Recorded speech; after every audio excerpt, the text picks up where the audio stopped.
warahmatullahi wabarakatuh.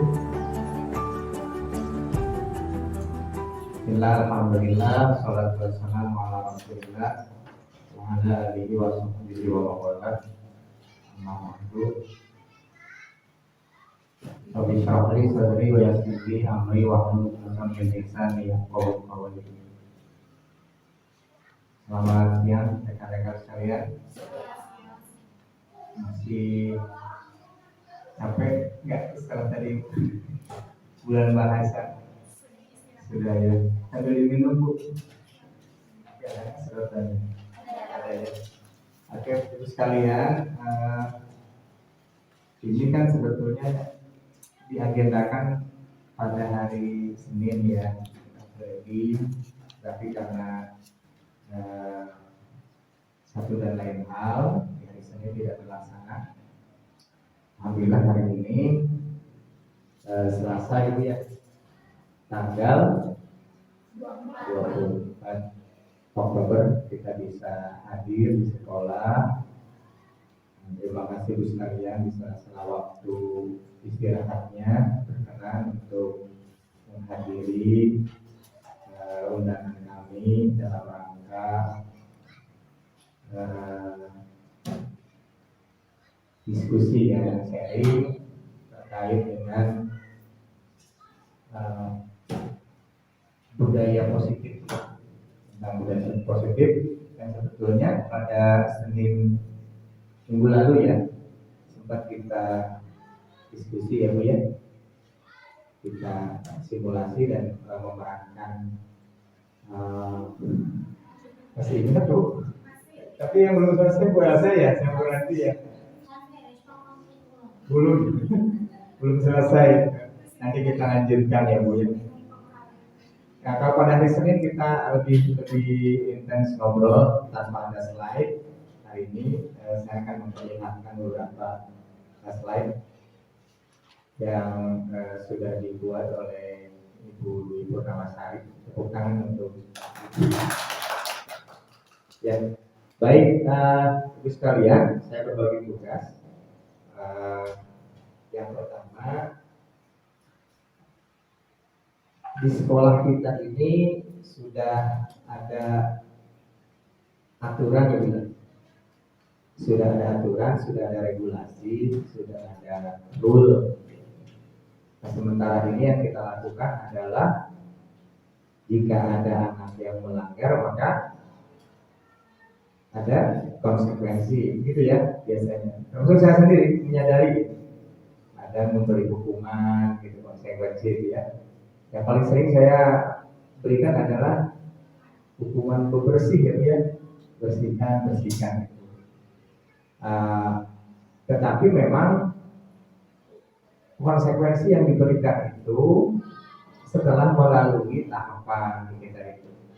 Misalnya saya memberikan konsekuensi kebersihan setelah saya tanya anaknya kenapa melakukan, kemudian dia menuliskan di apa itu DC ya, DC baru disiplin card ya.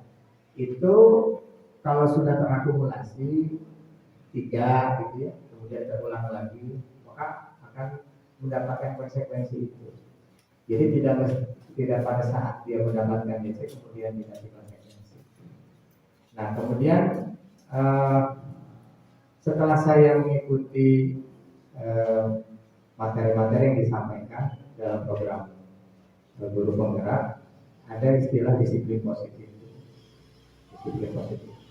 Jadi Ibu ingat nggak waktu minggu lalu kita pernah bermain peran gitu ya. Terus ada pertanyaan yang paling sering itu dari 5 peran itu kita itu lebih ke peran mana?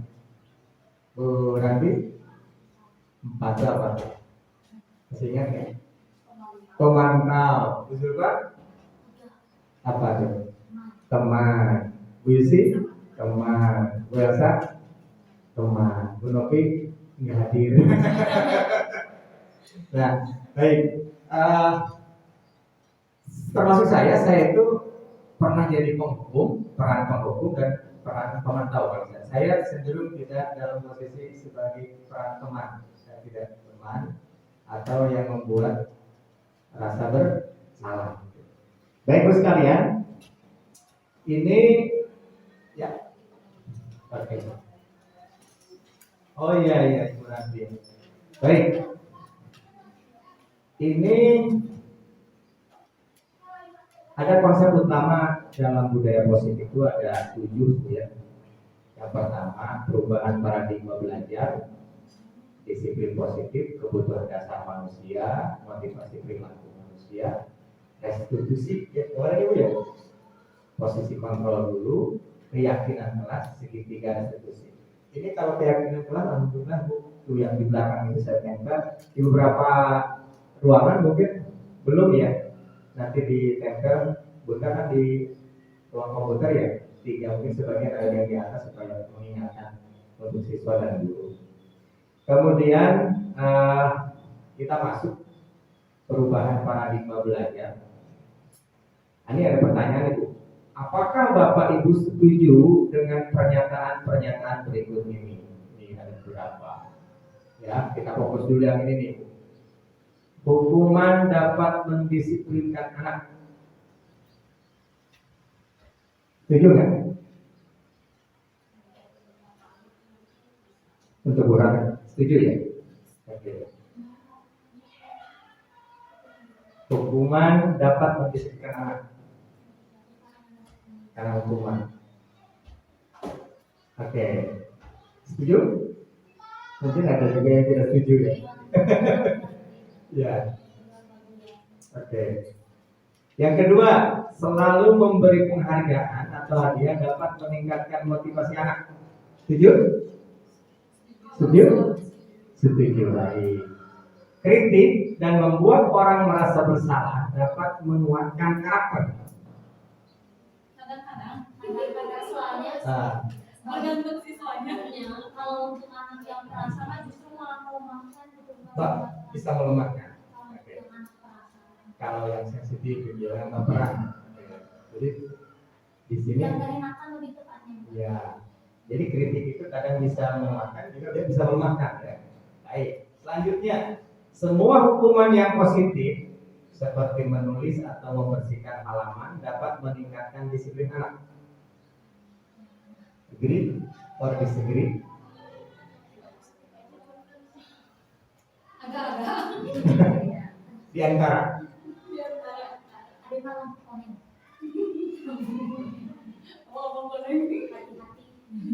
Jadi ini bisa iya bisa tidak. Oke. Kemudian lanjutkan Bu. Semua penguatan dan penghargaan yang positif akan efektif dan bermanfaat. Biasanya. Semua penguatan dan penghargaan yang positif akan efektif dan bermanfaat. Setuju ya? Oke.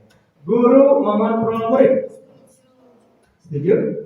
Berarti belum umur. Nah, mengontrol itu kan mengontrol itu pengawal, mengendalikan. Ya. Setuju nggak? Kalau kendalikan sih nggak setuju.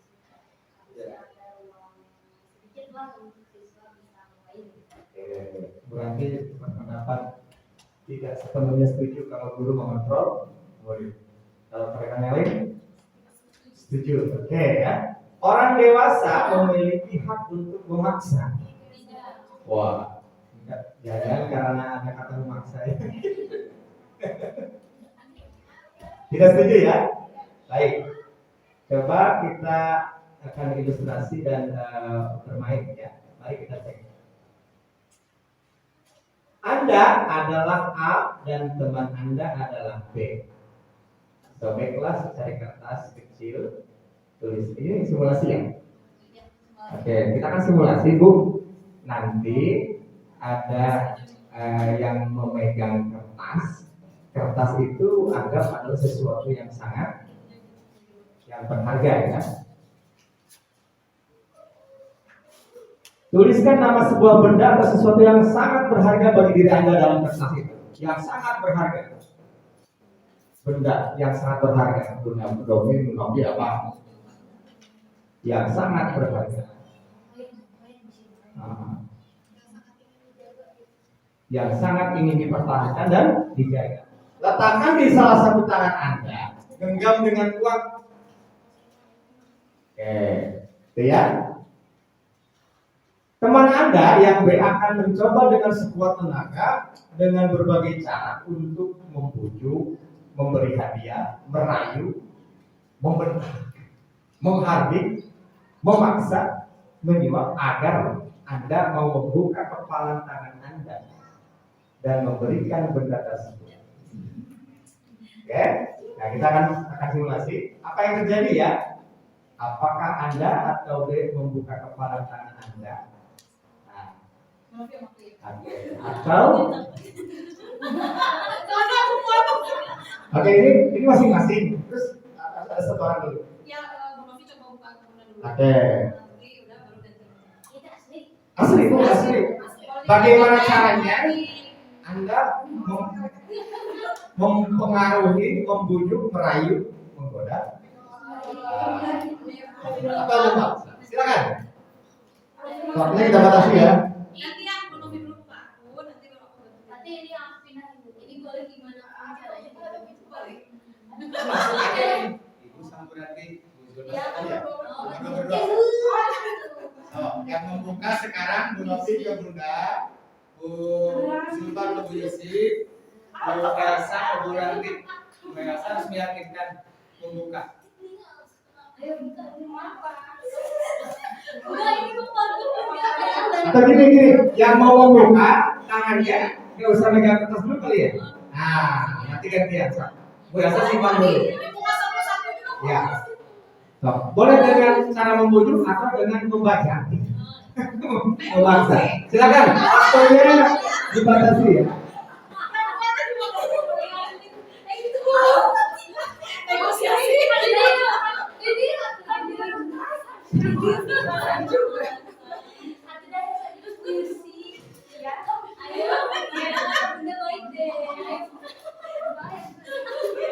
Ayo mana effortnya? Bagaimana caranya?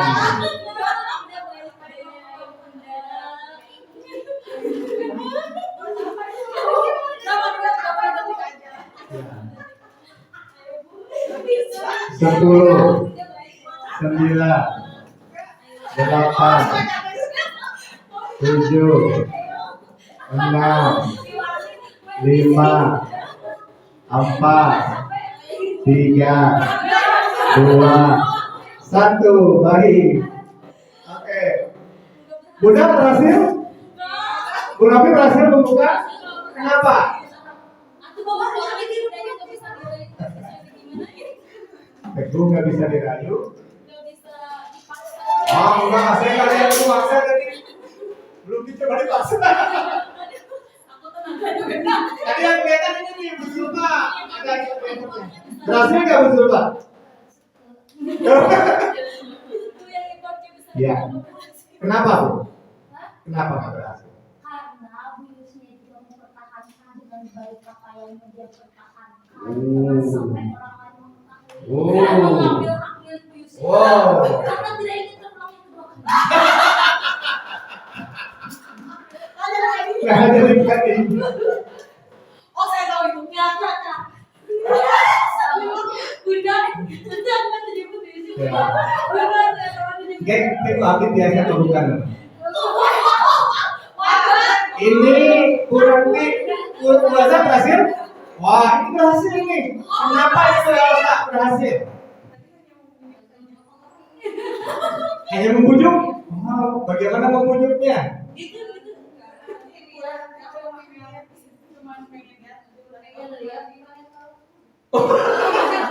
Oh, pakai trik. Bagus ya. Bu Elsa.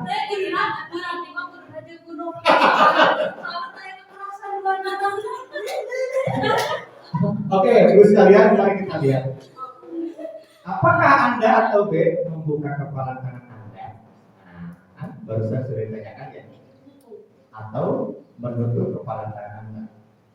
Dalam kegiatan ini, siapa sesungguhnya yang memegang kendali atau kontrol untuk membuka? Siapa? Yang punya tangan. Yang memegang tadi kertas yang berharga itu yang punya kendali. Bu Ranti membuka kepalanya karena Bu Ranti mau memperlihatkan atas dasar keinginan Bu Ranti, ya. Memang ini stimulus dari Bu Elsa yang berhasil membuat trik, ya tadi ya, pakai trik gitu. Triknya apa tadi, Bu? Lihat dulu. Kalau sudah lihat lagi. Iya, itu triknya. Baik, Bu. Ya, betul sekali. Yang memegang kendali adalah diri kita sendiri. Ini nanti kita akan hubungkan dengan disiplin positif dengan anak-anak kita di sekolah. Diri kita sendiri atau siswa. Jadi jangan-jangan selama ini, ya Bu, saya introspektif pada diri saya sendiri. Anak-anak itu tertib, nurut sama saya. Itu jangan-jangan bukan dari dalam dirinya. Karena dia segan, dia takut sama guru kan, dia panik. Nah buktinya, waktu Bunda cerita waktu kapan ya ada anak yang terlihat nggak respect kalau salah satu guru kan. Jadi dia bisa respect hanya pada satu guru, tapi guru yang lain tidak. Nah ini karena apa? Karena dia melakukan sesuatu bukan atas dasar dari dirinya sendiri, tapi faktor eksternal yang mempengaruhi. Nah, Bu, disiplin positif itu, nah, nanti kita akan lihat sebelum ke sana. Ini ada stimulus, respon dan teori kontrol. Ya. Stimulus, respon. Ada stimulus, respon itu ada respon karena ada stimulus. Realitas kebutuhan kita sama. Kalau teori kontrol ini dibedakan, ya. Realitas kebutuhan kita berbeda, kebutuhan kita berbeda. Kalau stimulus respon sama. Kemudian dalam stimulus respon semua orang melihat hal yang sama. Dalam teori kontrol, setiap orang memiliki gambaran yang berbeda.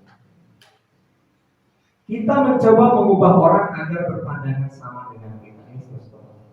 Kalau kontrol, kita berusaha memahami pandangan orang lain tentang dunia. Perilaku buruk dilihat sebagai suatu kesalahan, tapi dalam teori kontrol, semua perilaku memiliki tujuan. Orang lain bisa mengontrol saya. Dalam teori kontrol, hanya Anda yang bisa mengontrol diri Anda. Kemudian, saya bisa mengontrol orang lain. Anda tidak bisa mengontrol. Ini mungkin saya juga ya. Saya bisa mengontrol anak-anak. Ini berarti saya masih menggunakan stimulus respon. Karena saya menganggap diri saya sebagai guru, punya power, anak-anak nurut sama saya bisa bikin aturan dan konsekuensi. Tetapi dalam teori kontrol, Anda tidak dilihat sebetulnya Anda tidak bisa mengontrol orang lain. Ya. Nanti kita akan lihat dalam kebutuhan dasar manusia. Pemaksaan ada pada saat rujukan gagal. Dalam teori kontrol, kolaborasi dan konsensus menciptakan pilihan-pilihan baru. Ini pemaksaan, ini kolaborasi. Ya. Dan yang terakhir, kalau dalam stimulus respon, model berpikirnya menang, kalah, terus aman, anak-anak tertib, nurut sama saya, ya kan? Tidak ada pelanggaran. Kita merasa menang, anak-anak nurut. Tetapi kalau dalam teori kontrol berpikir menang, win-win, anak-anak tidak merasa dipaksa, guru juga merasa nyaman. Jangan-jangan selama ini anak-anak itu merasa dirinya adalah orang yang kalah karena harus nurut tanpa ada kenyamanan dalam diri. Nah, gitu. Oke, baik. Nah, berdasarkan ilustrasi yang tadi, apakah yang dimaksud dengan budaya positif? Termasuk budaya positif. Budaya positif adalah nilai-nilai, keyakinan dan kebiasaan-kebiasaan di sekolah yang berpihak kepada murid sehingga dapat berkembang menjadi pribadi yang kritis, penuh hormat dan bertanggung jawab. Poinnya di mana, Bu? Kata kuncinya di mana? Berpihak pada murid, berpihak pada murid. Jadi mereka itu menghargai dirinya sendiri, ya. Ketika dilakukan sebuah dialog atas sebuah pelanggaran, kita tidak menghukum, tidak membebani, tidak membuat malu, tetapi mereka dia menghargai diri sendiri dan muncul kesadaran dalam dirinya. Contoh pada ilustrasi, cobalah ada nilai-nilai kesopanan. Maaf ya Bu, saya bukan tangannya. Nah ini Bu nilai-nilai kebajikan. Ini berapa Bu? Ada 6. Yang 6 ini masuk dalam profil belajar Pancasila. Tulis apa ya? Insya Allah ya. Ini kalau saya kemarin membuat singkatannya taman gotik bintik. Kalau saya itu cepat saya bisa mengingatnya dari sini ya. Nah baik, kita lanjutkan. Disiplin positif adalah suatu cara penerapan disiplin tanpa kekerasan dan ancaman yang dalam praktiknya melibatkan komunikasi efektif antara guru dan murid. Ya kan? Penerapan disiplin positif ini mengajarkan murid untuk memahami konsekuensi perilaku yang mereka lakukan sehingga murid dapat menghormati diri. Kan? Itu poinnya. Bertanggung jawab terhadap pribadi dan lingkungan. Disiplin positif merupakan suatu cara menerapkan budaya positif yang bertujuan menumbuhkan kesadaran siswa untuk melakukan sesuatu bukan berdasarkan ancaman atau hukuman atau imbalan. Ibu ada imbalan. Selama ini reward hadiah kita anggap sebagai apa? Bentuk apresiasi kan? Penyemangat. Tetapi di sini dimasukkan bahwa imbalan juga sama dengan hukuman, Bu. Kira-kira gimana koneksi budaya positif kok bisa reward masuk ke dalam hukuman? Memberikan penghargaan itu bisa jadi hukuman. Ya. Kalau hukumannya gimana? Dia sebetulnya terhukum dengan pemberian hadiah itu.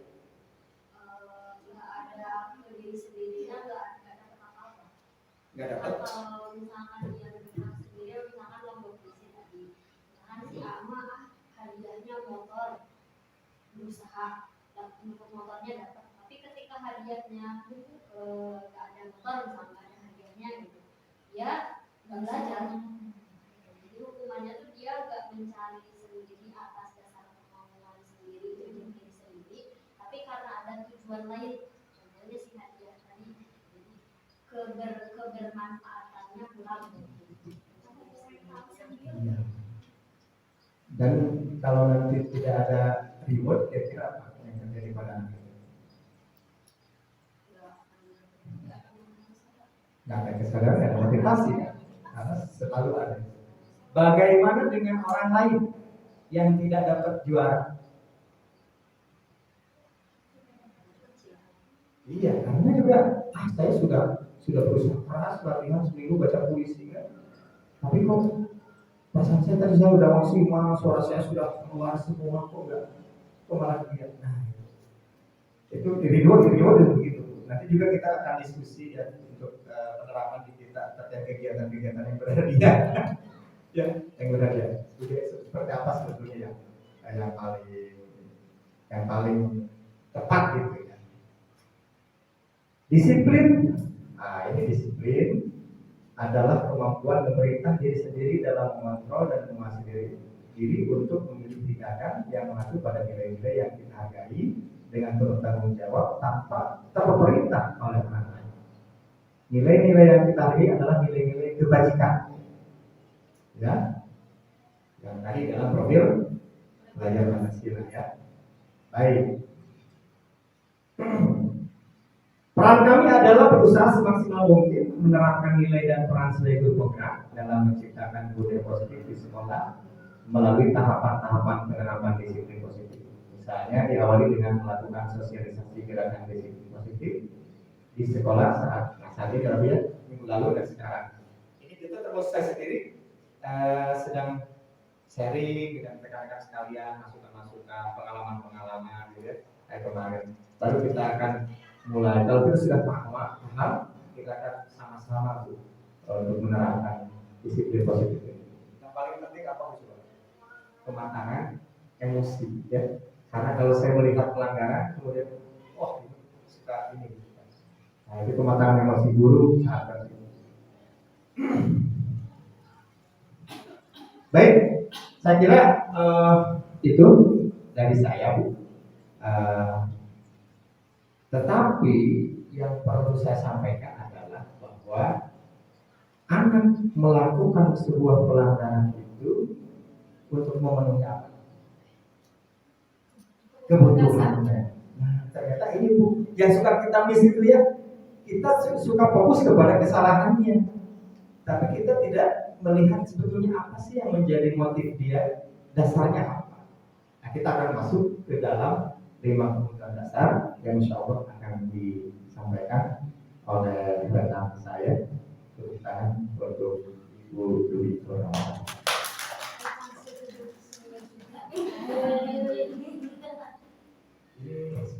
Baik, ya sebentar Pak Nurdin, tadi belum diawali dengan baik Ibu-Ibu, mungkin Pak Nurdin akan dimulai dulu. Baik Ibu-Ibu, ini adalah program kami untuk diseminasi. Tadi mungkin langsung ya Pak Nurdinnya tidak membuka dulu. Jadi ini adalah program diseminasi modul 1.4 dari kami sebagai guru penggerak. Kami dalam kesempatan ini berbagi peran dan berbagi tugas. Tadi sudah dijelaskan oleh Pak Nurdin di poin yang pertama dan kedua. Mungkin sekarang akan dilanjutkan oleh saya untuk menjelaskan poin-poin berikutnya. Kita sama-sama belajar, semoga kita bisa bergerak, kemudian kita bisa bergerak, dan kita juga bisa menggerakkan teman-teman yang lain. Baik, Ibu-Ibu, kita berikan aplaus kepada Pak Nurdin yang sudah menyampaikan materi. Baik, ya, silakan kembali di tempat Pak Nurdin. Baik teman-teman, saya izin melanjutkan. Jadi tadi sudah disampaikan oleh Pak Nurdin, itu tentang arti disiplin positif dan itu adalah pembentuk dari budaya positif. Nah, sekarang ini adalah hal yang paling dasar rekan-rekan semua ketika kita ingin menerapkan sebuah kedisiplinan pada siswa kita. Ternyata hal yang bisa membuat kita tersadar itu kita harus kembali dulu kepada melihat kebutuhan dasar mereka, sehingga dengan begitu kita akan bisa mulai berpikir sedikit lebih dewasa gitu bahwa kebutuhan mereka tuh sebetulnya ingin seperti ini kan, melakukan ini karena begini. Nah, itu yang mungkin nanti bisa membuat hati kita sedikit lega, sehingga ketika ada hukuman tidak langsung tersulut gitu ya.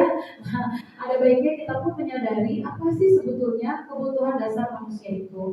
Yang pertama itu bertahan hidup, sudah pasti ini berhubungan dengan sandang, pangan, dan papan. Jadi ketika orang lapar pasti itu memicu seseorang untuk berbuat kriminal misalnya. Oke, kemudian yang kedua ada kebutuhan kasih sayang dan rasa diterima nih rekan-rekan. Ternyata siswa kita juga di dalam lubuk hatinya yang paling dalam itu ada kebutuhan untuk disayangi, kemudian ada kebutuhan ingin diterima di dalam kelompoknya, di dalam kelasnya, atau diterima oleh gurunya. Ya, sehingga ketika dia ingin caper, mencari perhatian, sebetulnya itu dia ingin disayangi oleh ibunya, ingin diperhatikan atau diterima oleh gurunya. Kemudian yang ketiga ada penguasaan. Nah, alhamdulillahnya di sekolah ini sudah sering dilakukan kompetisi-kompetisi. Nah, itu salah satu untuk menyalurkan kebutuhan mereka akan penguasaan. Penguasaan seperti apa? Penguasaan ketika mereka bisa tampil di depan, kemudian mereka bisa merasa menguasai panggung misalnya, menguasai kancah pertandingan. Nah, itu juga merupakan kegiatan yang bisa memenuhi hasrat penguasaan dari anak kita. Kemudian kebebasan. Nah, ini juga siswa kita mungkin sebetulnya ada rasa ingin bebas terhadap materi pelajaran. Maksudnya dalam belajar kebebasan dengan cara dia belajar. Nah, kemudian kesenangan sudah pasti kalau kesenangan ya karena kita juga senang inginnya senang-senang. Jadi kesenangan ini salah satu yang merupakan faktor utama bagi siswa kita untuk belajar. Sampai di sini apakah bisa dipahami rekan-rekan? Baik, kita lanjutkan. Nah, ini ya yang inti dari materi tentang kebutuhan. Bahwa yang pertama adalah kebutuhan setiap orang atau siswa itu bisa berbeda. Ibu setuju? Setuju. Setiap orang ingin dapat memenuhi kebutuhan mereka. Setuju. Mereka berusaha untuk memenuhi kebutuhan dengan cara masing-masing. Setuju. Kebutuhan yang tidak terpenuhi itu nanti bisa menyebabkan terjadinya penyimpangan nilai-nilai. Betul sekali. Setiap orang memiliki cara pandang yang berbeda-beda. Kita harus berusaha untuk memahami cara pandang mereka. Dan terakhir, terciptanya siswa yang mampu menghargai nilai-nilai yang ada pada dirinya. Betul. Luar biasa Ibu Zulfa ya. Mungkin Ibu Zulfa merasakan ya. Nah, sekarang sudah setuju ya. Ya, luar biasa. Sekarang kita akan melihat kebutuhan ini. Ini ada kasus. Ibu Ranti sedang bingung menghadapi salah satu kasus yang terjadi di SMP Absul, yaitu Jono yang seringkali meminta bekal makan siang milik teman-temannya. Sehingga tadinya Bu Januar kan gak enak ya, jadi Jono aja. Sehingga teman-temannya komplain. Jika Anda menghadapi situasi tersebut, apa yang akan Anda lakukan? Menurut Anda, apa kira-kira alasan Jono melakukan itu? Langkah pertama yang harus kita lakukan sebagai seorang guru adalah dalam konteks penerapan disiplin positif tadi, Ibu Ranti sebaiknya mencari tahu dulu alasan Jono melakukan hal tersebut agar mengetahui kebutuhan mana yang sebenarnya sedang berusaha dipenuhi oleh Jono. Apakah dia pengen iseng? Apakah dia lapar? Nah, itu yang pertama. Lalu kesimpulannya adalah ternyata Jono melakukan itu dengan alasan berbagai macam. Yang pertama Ibu, untuk memenuhi kebutuhan bertahan hidupnya. Jono lapar dan orang tuanya tidak membawakan bekal makan siang. Nomor dua, ternyata Jono mempunyai kebutuhan kasih sayang, kasih sayang. Teman-teman Jono jadi memperhatikan Jono. Kan Jono jadi dapat perhatian ya. Nah itu Jono jadi terpenuhi itu kebutuhan kasih sayangnya. Ya, kemudian yang ketiga, dia ternyata punya hasrat memenuhi kebutuhan penguasaan atau powernya. Dia merasa hebat karena temannya jadi mengikuti keinginannya dia. Kemudian ada kebutuhan juga tentang kebebasan. Jono itu merasa bosan dengan makanan yang selalu sama. Nah,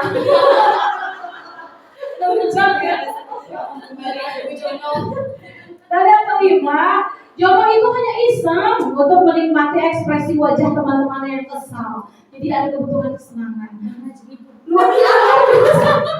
Luar biasa ya, ternyata dari hanya mengambil bekal milik teman-temannya memenuhi 5 hasrat.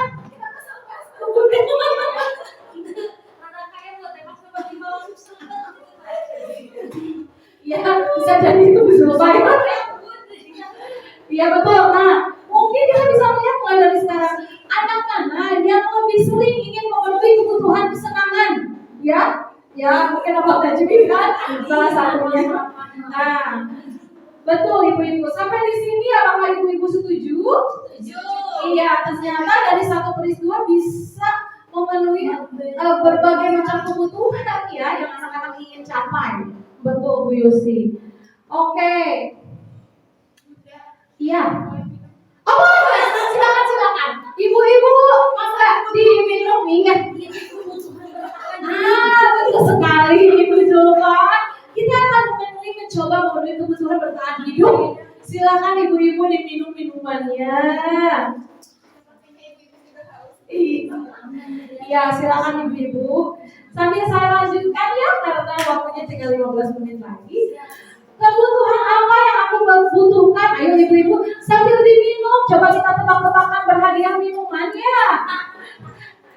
Ibu kejar aku karena ibu guru sayang aku. Kebutuhan apa yang ingin dicapainya? perhatian, kasih sayang ya. Kan ada ibu guru sayang aku, jadi kan itu dia butuh diperhatiin dan disayangi. Nomor 2, aku hebat kan, bisa bikin ibu guru kejar aku. Kekuasaan, penguasaan power ini menunjukkan aku hebat kan. Nah, yang ketiga, aku bosan belajar mewarnai terus di dalam kelas. Kesenangan dan kebebasan. Betul, kesenangan dan kebebasan. Yang keempat, aku sudah seharian belajar, aku ingin bersantai dan makan. Makan dan bertahan, bersantai dan kesenangan. Iya, betul. Makannya bertahan hidup, santainya ini bersenang-senang. Iya, betul sekali Bu Zulfa. Terima kasih. Ya, untuk kebutuhan ini ibu-ibu sudah mulai memahami.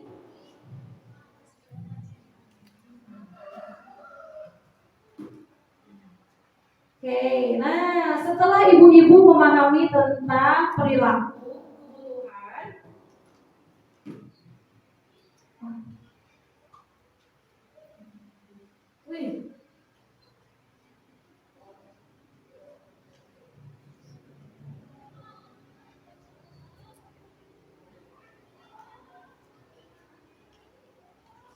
ya, setelah ibu-ibu memahami bahwa di balik sebuah perbuatan ada kebutuhan yang ingin dipenuhi, sekarang kita akan melihat bahwa setiap perilaku itu memiliki tujuannya.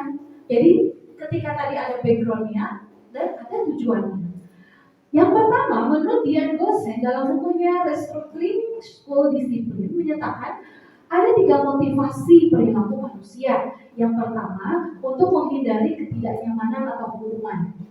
Yang kedua, untuk mendapatkan imbalan atau penghargaan dari orang lain. Dan yang ketiga, untuk menjadi orang yang mereka inginkan dan menghargai diri sendiri dengan nilai-nilai yang mereka percaya. Untuk yang pertama dan kedua ini, kita mungkin juga lebih sering ya melihat pada anak-anak ya, karena pengen dapat nilai dari bu guru misalnya, karena ingin takut dihukum bu guru. Nah ternyata rekan-rekan itu semua adalah motivasi yang bersifat eksternal karena hanya keluar dari luar, betul berdasarkan rangsangan dari luar. Yang harus kita ciptakan ini adalah rangsangan yang keluarnya dari diri mereka sendiri, sehingga itu akan cenderung bertahan lama, kemudian bisa mencapai nilai-nilai dari profil Pancasila. Ini memang bukan hal yang mudah, tapi bisa dengan langkah-langkah yang nanti akan kita pelajari ya.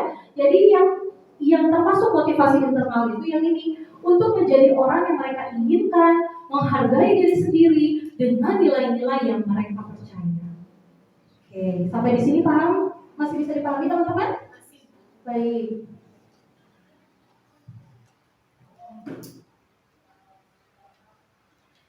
Tujuan disiplin positif. Tujuan dari disiplin positif ini bisa menanamkan motivasi yang ketiga tadi pada murid-murid kita, menjadi orang yang mereka inginkan dan menghargai diri sendiri dengan nilai-nilai yang mereka percaya. Ketika murid-murid kita memiliki motivasi internal tersebut, mereka telah memiliki motivasi intrinsik yang berdampak jangka panjang, motivasi yang tidak akan terpengaruh pada adanya hukuman atau hadiah. Mereka akan tetap berperilaku baik dan berlandaskan nilai-nilai kebajikan, karena mereka ingin menjadi orang yang menjunjung tinggi nilai-nilai yang mereka hargai. Pertanyaannya sekarang adalah, bagaimana ya cara kita sebagai guru untuk menanamkan disiplin yang positif ini kepada murid-murid kita? Betul sekali Ibu Zulfa. Dengan kita menanamkan budaya positif kepada siswa-siswa kita. Nah, di sini kita akan belajar tentang ini ada kasus dulu. Kasus pertama, apakah Anda setuju dengan tindakan Pak Seno terhadap IVA? Mengapa? Dan yang kedua, menurut Anda tindakan Pak Seno terhadap IVA adalah sebuah hukuman atau konsekuensi? Kita lihat contoh kasusnya. IVA ini kurang menguasai pelajaran matematika. Pada saat pembelajaran tersebut berlangsung, dia lebih banyak berdiam diri atau menggambar di buku pelajarannya. Pada saat guru matematikanya, yaitu Pak Seno, menanyakan pertanyaan, Iva menjadi gugup dan tidak sengaja menjatuhkan tasnya dari kursi, serta tiba-tiba menjadi gagap pada saat berupaya menjawab. Seluruh kelas pun tertawa melihat perilaku Iva yang bicara tergagap dan terkejut tersebut. Pak Seno pada saat itu membiarkan teman-teman IPA menertawakan IPA yang tergagap dan malu luar biasa. dan malahan minta Iva untuk maju ke depan dan berdiri di depan kelas sambil menunjuk hidungnya karena tidak bisa menjawab pertanyaan Pak Seno. Kelas semakin gaduh dan anak-anak pun tertawa melihat Iva di depan sambil memegang ujung hidungnya. Bagaimana? Apakah teman-teman setuju dengan tindakan Pak Seno? Tidak. Mengapa teman-teman? Mempermalukan, menyakiti, membiarkan anak-anak lain jadi menertawakan. Menurut teman-teman, tindakan Pak Seno terhadap Iva apakah sebuah hukuman? Hukuman. Kenapa teman-teman? Betul, menyakiti, tidak berhubungan, ya. Oke. Baik teman-teman, kita lanjutkan. Kita akan belajar, ingat tadi ada pengantar untuk mempelajari tentang bedanya hukuman dengan konsekuensi. Hukuman adalah bersifat tidak terencana, tiba-tiba anak murid tidak tahu apa yang akan terjadi dan tidak dilibatkan. Hukuman ini bersifat satu arah dari pihak guru yang memberikan dan murid hanya menerima suatu hukuman tanpa melalui kesepakatan atau pengarahan dari pihak guru baik sebelum atau sesudahnya. Hukuman yang diberikan bisa berupa fisik maupun psikis dan murid biasanya tersakiti oleh perbuatan atau kata-kata gurunya. Tepat sekali ya dengan kasus Pak Seno barusan yang tersakiti psikisnya ya. Dan fisik juga ya. Karena disuruh begini terus di depan kelas. Iya. Dan konsekuensi. Kalau konsekuensi ini teman-teman sudah terencana atau sudah disepakati sebelumnya, sudah dibahas dan disetujui oleh murid dan guru. Umumnya bentuk-bentuk konsekuensi ini dibuat oleh pihak guru atau sekolah dan murid sudah mengetahui sebelumnya konsekuensi yang akan diterima bila ada pelanggaran. Pada konsekuensi murid tetap dibuat tidak nyaman untuk jangka waktu pendek, konsekuensi biasanya diberikan berdasarkan suatu data yang umumnya dapat diukur. Misalnya, setelah 3 kali tugasnya tidak diselesaikan pada batas waktu yang diberikan, atau murid melakukan kegiatan di luar kegiatan pembelajaran, misalnya mengobrol, maka murid tersebut akan kehilangan waktu untuk bermain dan harus menyelesaikan tugas karena ketertinggalannya. Peraturan dan konsekuensi yang mengikuti ini sudah diketahui sebelumnya oleh murid. Sikap guru di sini senantiasa memonitor murid. Jadi intinya kalau konsekuensi itu bagaimana? Sudah diketahui sebelumnya oleh murid, tapi yang buatnya siapa? Konsekuensi? Iya, dibuat oleh guru dan diketahui oleh murid. Betul, tapi biasanya berjangka panjang atau pendek? Berjangka apa? Pendek, kenapa pendek? Karena iya ketika dia dihukum karena ketika dia mendapatkan konsekuensi tidak mengerjakan PR lalu harus menulis PR, hanya sebatas itu saja dia tahu. Dia tidak memahami apa yang harus dia tumbuhkan atau dia yakini dengan dia mengerjakan tugas karena dia tidak mengerjakan tugas misalnya tadi. Mungkin hanya itu saja jangka pendek. Ya. Jadi beda dengan nanti kita akan belajar satu lagi. Nah, ini teman-teman kita langsung lihat saja. Intinya adalah kalau hukuman itu membentuk identitas gagal bagi siswa kita. Sedangkan kalau konsekuensi dan restitusi itu membentuk identitas sukses. Betul sekali bahwa kita bisa memberikan konsekuensi kepada siswa, tapi sebentar.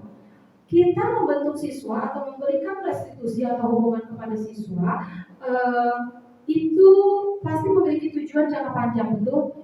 Iya, dimana kita tidak hanya ingin satu hari atau saat itu saja, tapi kita ingin anak-anak itu bisa bertanggung jawab sampai ke depannya. Ya, seperti tadi sudah disampaikan oleh Pak Nurdin, bahwa itu harus membentuk dia ketika tidak ada guru pun dia akan tetap melakukannya.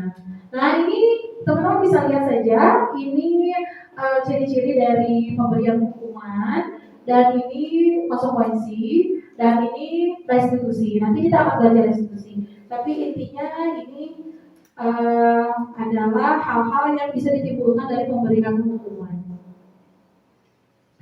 Baik teman-teman, yuk kita sekarang lihat. Mencatat 100 kali di dalam buku kalimat saya tidak akan terlambat lagi karena terlambat sekolah. Kira-kira hukuman atau konsekuensi? Hukuman kenapa? Tidak menyambung? Menyakiti cangkel fisik. Menyakiti cangkel fisik. Baik.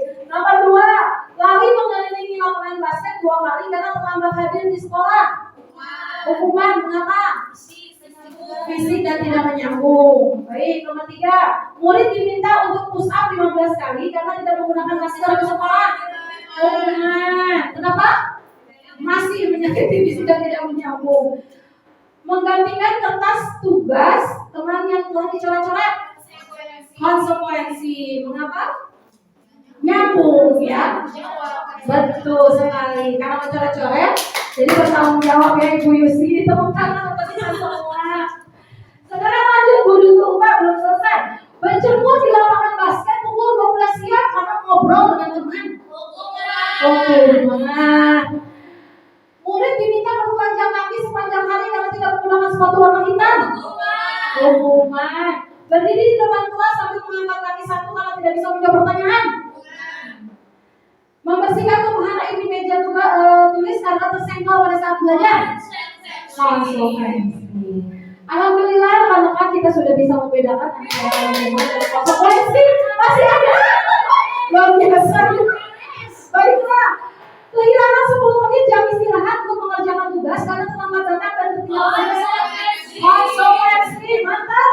Duduk di bangku di pinggir lapangan pada jam istirahat tidak diizinkan bermain oleh guru piket karena mencederai teman saat bermain di lapangan. Konsekuensi.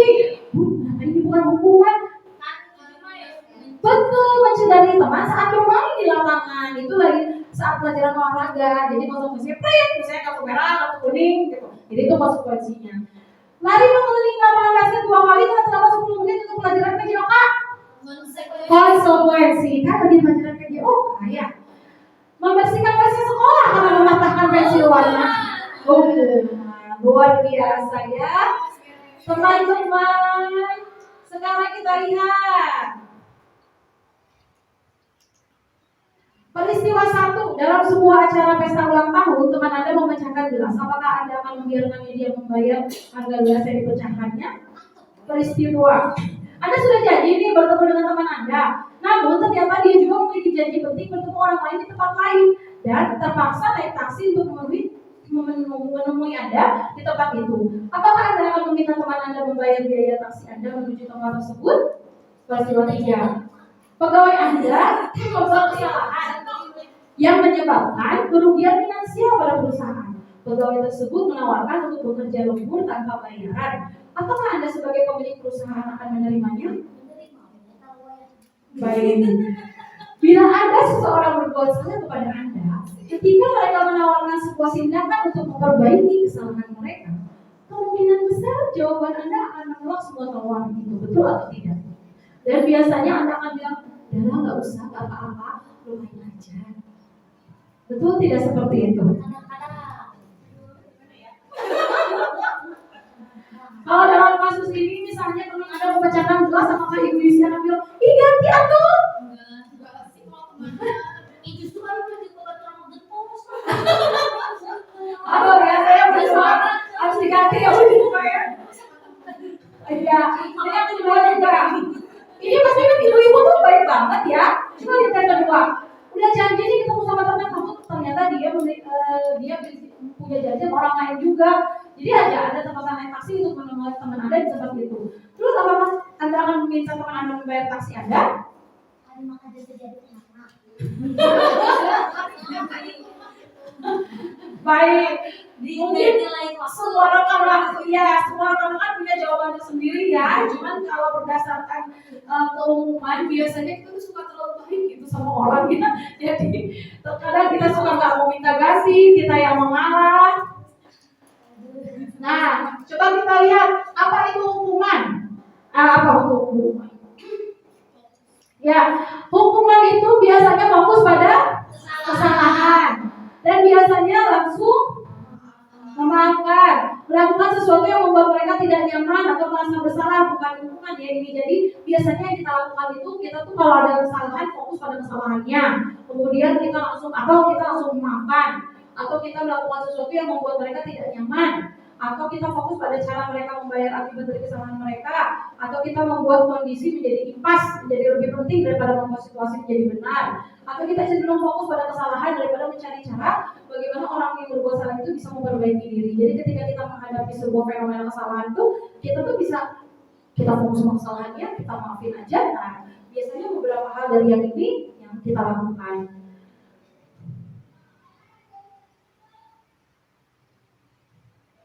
Oke.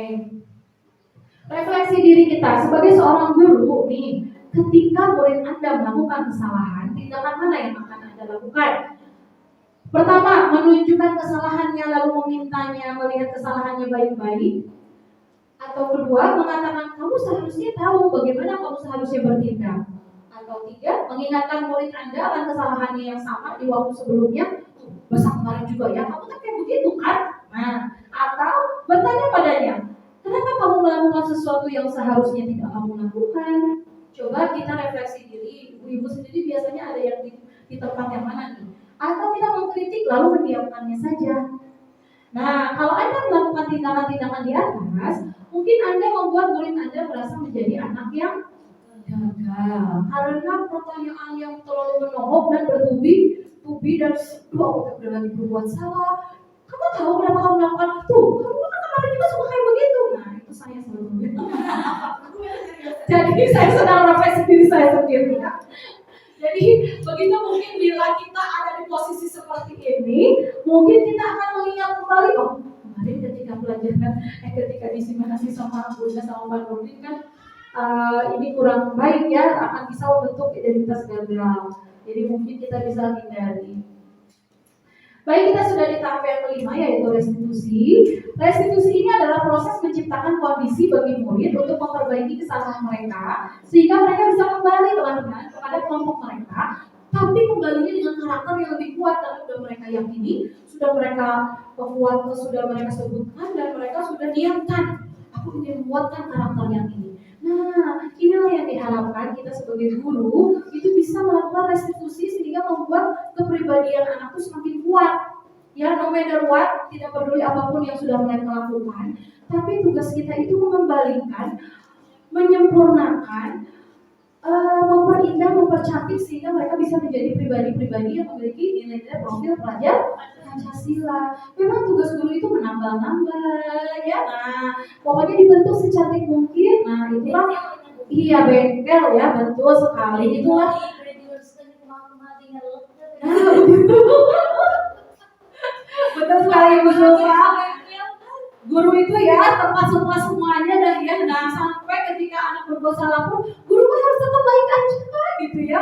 Harus tetap melakukannya dengan restitusi. Kenapa? Karena sebagai guru kita tidak dianjurkan untuk melakukan hal-hal yang menambah anak menjadi memiliki identitas gagal. Udah mah anak-anak colak gitu ya, apa namanya kalau colak itu bukan kalau patung itu udah sompel gitu ya, sama kita ditambah semakin sompel. Seharusnya kita nggak punya anak yang melakukan kegagalan atau kesalahan itu kan mereka juga sudah merasa bersalah tuh. Itu harus menambahnya, dikuatkan lagi, diyakinkan lagi. Kamu tuh nggak seperti itu, kamu itu tahu punya keyakinan yang bagus. Nah, itu ya Bu. Restitusi juga ini adalah proses kolaboratif Bu. Kenapa? Karena restitusi itu bisa membantu murid berpikir tentang orang seperti apa yang mereka inginkan dan mereka harus memperlakukan orang lain. Ya, jadi ini tuh ada merupakan sebuah kolaborasi juga restitusi ini. Restitusi ini membantu murid menjadi lebih memiliki tujuan, disiplin positif, dan memulihkan dirinya setelah berbuat salah. Penekanannya bukan pada bagian berperilaku untuk menyenangkan orang lain, Ibu, atau menghindari ketidaknyamanan. Namun tujuan dari restitusi ini menjadikan orang yang menghargai nilai-nilai kebajikan yang mereka sudah percaya sendiri, dikuatkan lagi, diingatkan lagi, dikembalikan lagi kepada keyakinan mereka. Melalui restitusi, ketika murid berbuat salah, guru akan menanggapi dengan cara yang memungkinkan murid untuk membuat evaluasi internal tentang apa yang dapat mereka lakukan untuk memperbaiki kesalahan mereka dan mendapatkan kembali harga dirinya. Karena ketika murid berbuat salah, tentunya biasanya juga suka ditambahi oleh ini ya, ejekan-ejekan teman. Itu kan murid sudah sangat tersakiti itu. Oke, ini tentang restitusi. Restitusi itu bisa memperbaiki hubungan. Restitusi ini bukan menebus kesalahan ibu-ibu, tapi belajar dari kesalahan. Jadi ketika ibu akan merestitusi siswa, itu bukan fokus pada kesalahannya, tapi fokus pada cara untuk memperbaikinya. Restitusi ini mengembalikan murid yang berbuat salah kembali bisa kepada kelompoknya lagi, tapi dengan harga diri yang sudah lebih kuat. Restitusi ini adalah tawaran bukan paksaan. Restitusi ini fokus pada karakter, bukan tindakan. Restitusi ini fungsinya menguatkan. Restitusi ini fokus pada solusinya. Restitusi diri adalah cara yang paling baik. Restitusi mencari kebutuhan dasar yang mendasari tindakannya, dan restitusi menuntun untuk melihat ke dalam diri. Sampai di sini ibu-ibu masih bisa dipahami? Baik. 5 posisi kontrol. Alhamdulillah kita sudah belajar ini. Sebelumnya ibu-ibu saya hanya menguatkan saja bahwa posisi kontrol guru itu sebagai hukum, pemberi rasa bersalah, teman, pemantau, manajer. Alhamdulillah upgrading kita yang minggu lalu kita sudah belajar untuk melakukan bermain peran ya. Jadi mungkin kali ini saya hanya menguatkan saja, dan kemarin kita sudah menonton videonya juga. Ibu-ibu ada yang ingin ditanyakan sebagai posisi kontrol? Yuk kita latihan langsung ibu-ibu. Kita akan belajar siapa yang mengatakan dengan posisi kontrol mana menurut Anda yang sering mengucapkan pernyataan-pernyataan tersebut. Jadi pernyataan ini biasanya diucapkan oleh posisi kontrol yang mana? Saya kecewa sekali denganmu. Merasa bersalah. Pembuat merasa bersalah. Kamu tidak pernah benar melakukannya. Teman. Kamu tidak pernah benar melakukannya. Nomor 1, saya kecewa sekali dengan kamu. Merasa bersalah. Pembuat merasa bersalah atau hukuman? Kecewa karena yang merasa bersalah. Ya, ini yang nomor 1 ini pembuat merasa bersalah. Kamu tidak pernah benar melakukannya. Ya, hubungan karena menyakiti kan? Menjudge. Kamu tidak pernah benar katanya. Ayolah, lakukan demi saya. Teman bukan?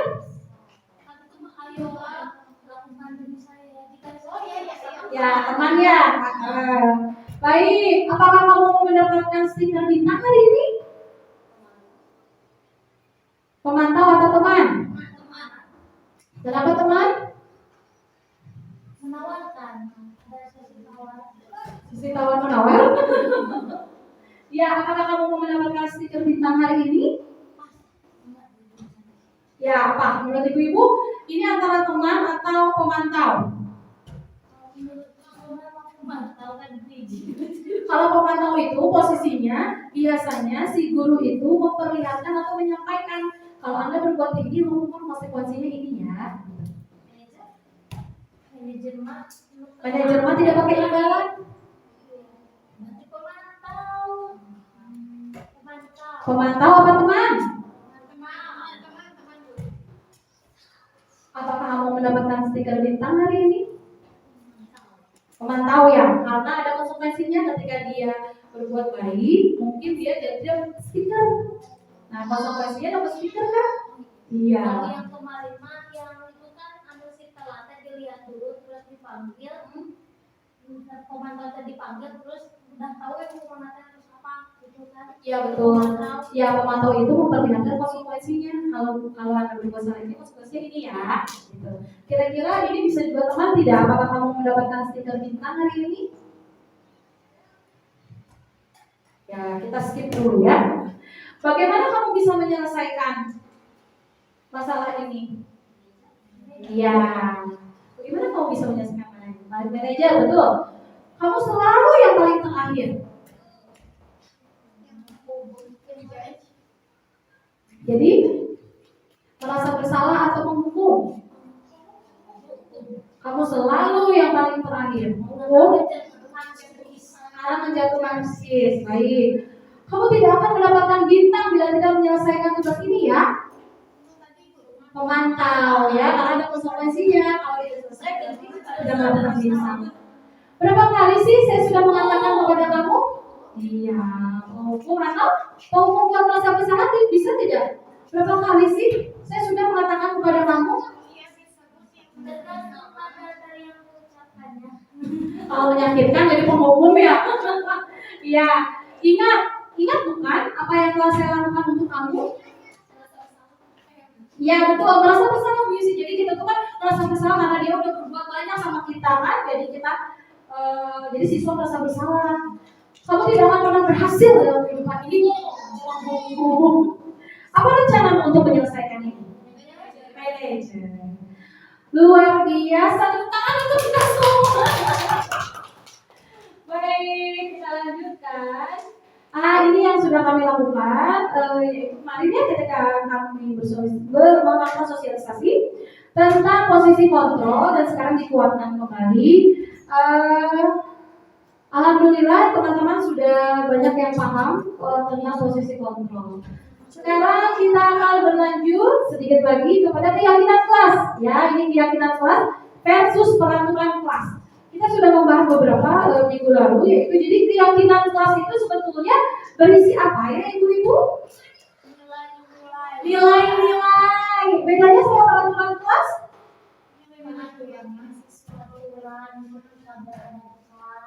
Peraturan ketika berada di kelas. Apa yang sangat bisa dilihat perbedaannya? Dari kalimatnya mungkin kalau nilai-nilai biasanya isinya hal-hal yang diyakini dan biasanya kalimatnya pendek, ya bersifat abstrak, tidak bisa langsung terlihat dengan mata. Tapi kalau peraturan biasanya bagaimana ibu? Membersihkan whiteboard, misalnya membersihkan kelas, itu peraturan ya. Nah itu konkret, betul sekali. Nilai-nilai kebajikan. Nah, kita lihat dari fenomena ini, mengapa kita memiliki peraturan tentang penggunaan helm pada saat mengendarai kendaraan roda 2 atau motor? Kemungkinan jawaban adalah untuk keselamatan. Jadi, menggunakan helm saat berkendaraan motor itu merupakan peraturan atau keyakinan? Menggunakan helm saat berkendaraan motor, peraturan atau keyakinan? Peraturan, betul. Keyakinannya apa? Keselamatan. Ya itu bedanya. Kemudian yang kedua, mengapa kita memiliki peraturan tentang menggunakan masker dan mencuci tangan setiap saat? Harus menggunakan masker dan mencuci tangan. Itu peraturan atau keyakinan? Peraturan. Keyakinannya apa? Kesehatan. Nah itu kalau kita bisa merasakan beda-bedanya. Betul. Jadi bisa lebih.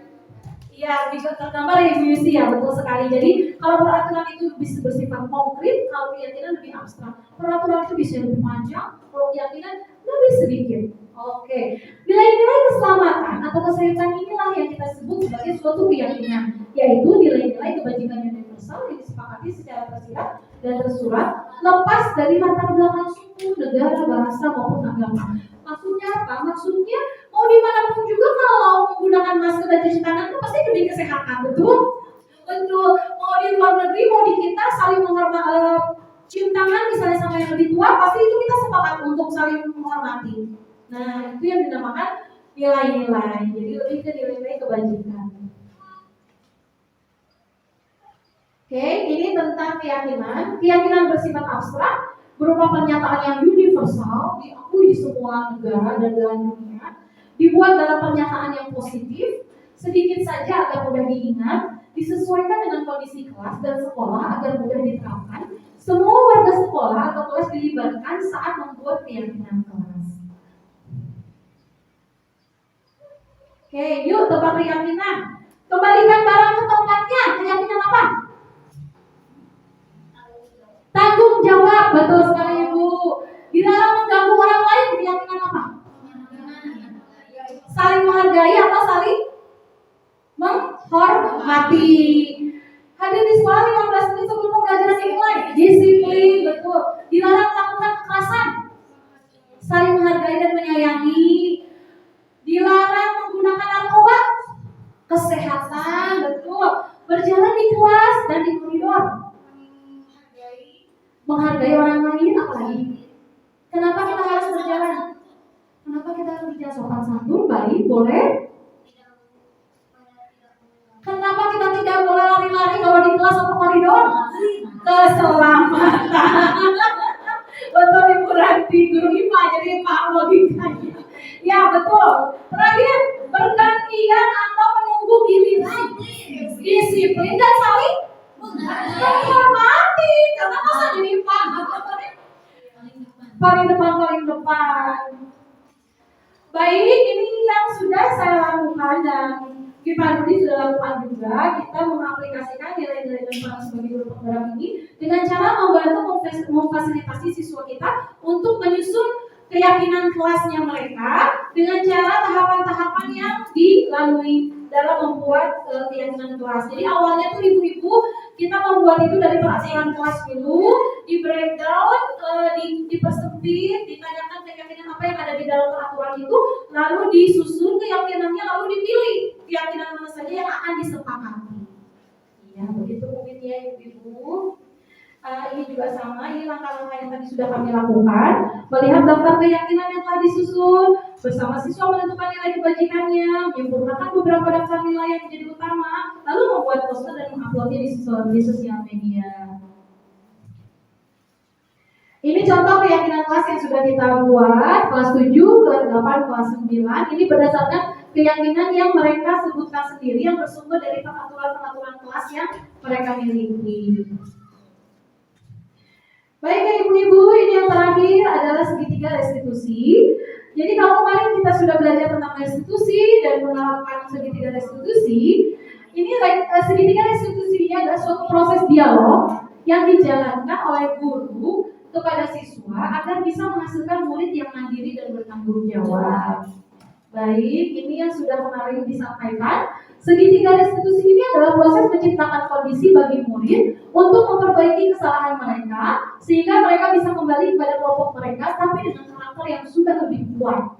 Nah, apa saja tahapannya? Yang pertama itu kita harus menstabilkan identitas dulu. Seperti apa biasanya kalimat yang kita sebutkan ketika ingin menstabilkan identitas mereka? Setiap orang pasti pernah melakukan kesalahan kok, wajar kamu berbuat salah misalnya, atau kamu bukan satu-satunya orang yang pernah melakukan kesalahan kok di dunia ini misalnya. Ibu juga pernah kok dulu melakukan kesalahan. Nah, itu yang tahap awal dalam segitiga restitusi. Baik, biar agak lebih jelas, saya perlihatkan kalimat-kalimat yang bisa ibu-ibu gunakan nanti ketika akan melakukan segitiga restitusi. Yang pertama adalah berbuat salah itu wajar. Tidak ada manusia yang sempurna. Saya juga pernah melakukan kesalahan seperti itu. Kita bisa kok menyelesaikan ini. Ibu tidak tertarik mencari siapa yang salah ya, tapi ibu itu ingin mencari solusi aja atas permasalahan ini. Atau kamu berhak kok merasa begitu misalnya ya. Mungkin boleh dihafalkan juga ya ibu-ibu biar nanti ketika memberikan restitusi kalimatnya udah pas. Yang kedua, setelah kita menenangkan anak-anak dulu, mengakui identitas mereka, kita melakukan validasi kebutuhannya. Validasi kebutuhan ini sama saja dengan validasi tindakan mereka yang salah itu, yang mana karena di balik tindakan yang salah itu ada kebutuhan yang mereka ingin penuhi. Kamu pasti punya alasan ya mengapa melakukan hal itu. Kamu patut bangga loh pada dirimu sendiri karena kamu sedang melindungi sesuatu yang sangat penting bagi diri kamu. Kamu melakukannya karena mempertahankan sesuatu yang penting bagimu ya. Padahal kamu bisa ya melakukan lebih buruk dari ini ya. Kamu boleh tetap menjaga sikap itu, tapi tambahkan ya sikap lain yang baru. Maukah kamu mendapatkan cara lain untuk memenuhi kebutuhanmu tanpa harus mengukur? Jadi setelah kita stabilkan, kita mulai masuk kepada tindakan salah yang dia lakukan itu apa? Jadi namanya validasi tindakan. Atau kita di balik tindakan yang salah itu kita sebetulnya sedang mencari kebutuhan mereka dari tindakan mereka, dari tindakan yang mereka lakukan. Nah, yang terakhir itu Bu, setelah kita punya ditenangkan, udah kita dapat datanya, sebetulnya mereka butuh apa, lalu kita kaitkan dengan keyakinannya. Apa sih sebetulnya keyakinan di kelas kita? Nilai-nilai apa yang sudah kita sepakati bersama? Kamu ingin menjadi orang yang seperti apa sih? Seperti apa gambaran sebuah kelas yang ideal menurut kamu misalnya? Nah, jadi baru masuk ke keyakinan. Ibu tidak usah ragu karena mereka kan sudah punya keyakinan kelas masing-masing dan mereka sudah hafal. Karena harus mudah dihafal keyakinan itu. Jadi kalau ibu sudah menenangkan mereka dengan kalimat positif, ibu menanyakan tindakan mereka yang mereka buat, yang mereka lakukan, sambil ibu melihat di balik itu kebutuhan apa yang ingin mereka penuhi. Dan baru ibu masukkan keyakinannya mana sih sebetulnya yang sudah kamu langgar.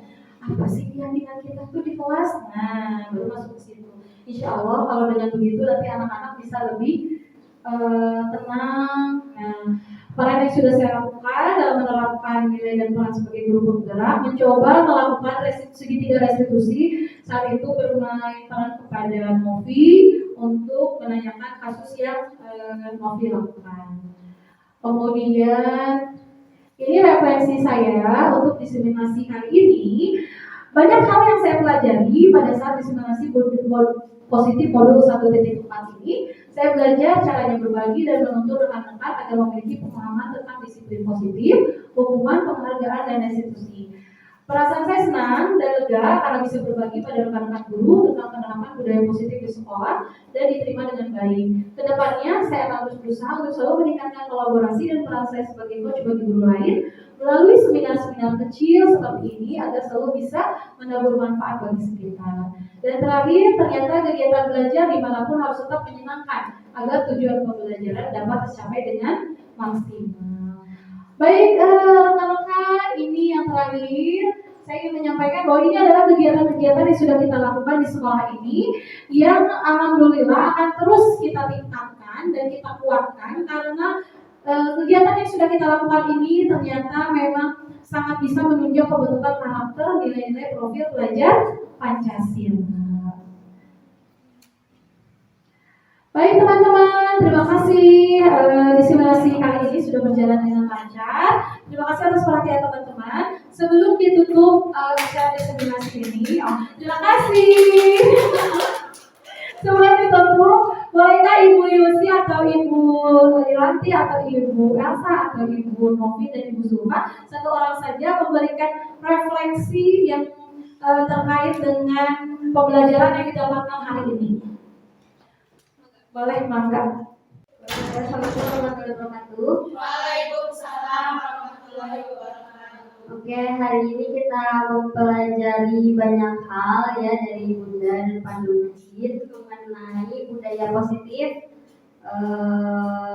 Kebetulan di sini saya tiba-tiba diminta memberikan refleksi ya. Saya rasa banyak sekali yang bisa didapatkan dari pertemuan kali ini. Pertemuannya juga cukup menyenangkan gitu. Oke, saya langsung saja mungkin untuk 4F-nya. F pertama ini kan fakta ya. Fakta.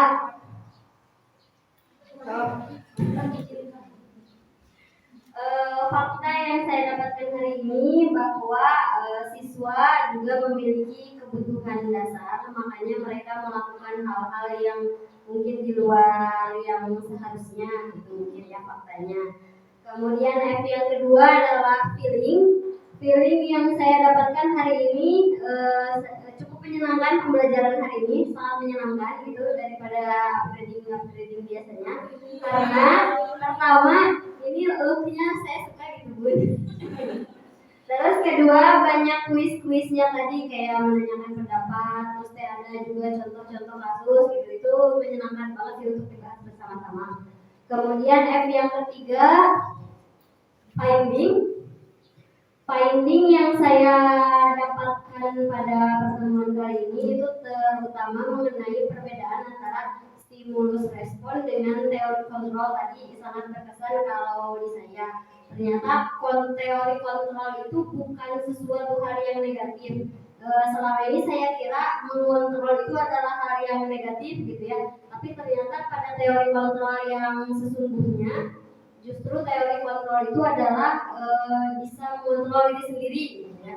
Kemudian untuk F yang terakhir future-nya untuk masa depan yang saya bayangkan di masa yang akan datang. Saya harap saya bisa menerapkan hal-hal budaya positif ini, kemudian peraturan juga mungkin lebih terbayangnya ketika nanti menyampaikan peraturan sekolah kepada siswa baru atau siswa yang sebelumnya, bisa bersama-sama menyaring, menganalisis keyakinan yang terdapat pada peraturan tersebut supaya siswa juga tahu gitu kenapa peraturan ini tuh ada di sekolah. Mungkin itu dari saya. Sekian. Baik, terima kasih Ibu Ranti. Baiklah, saya tutup saja. Luar biasa ya koleksinya Ibu Ranti. Saya tutup saja di simulasi kali ini. Terima kasih teman-teman atas kehadirannya. Semoga bermanfaat ilmunya. Wassalamualaikum warahmatullahi wabarakatuh. Waalaikumsalam. Guru penggerak. Bergerak, bergerak, menggerakkan.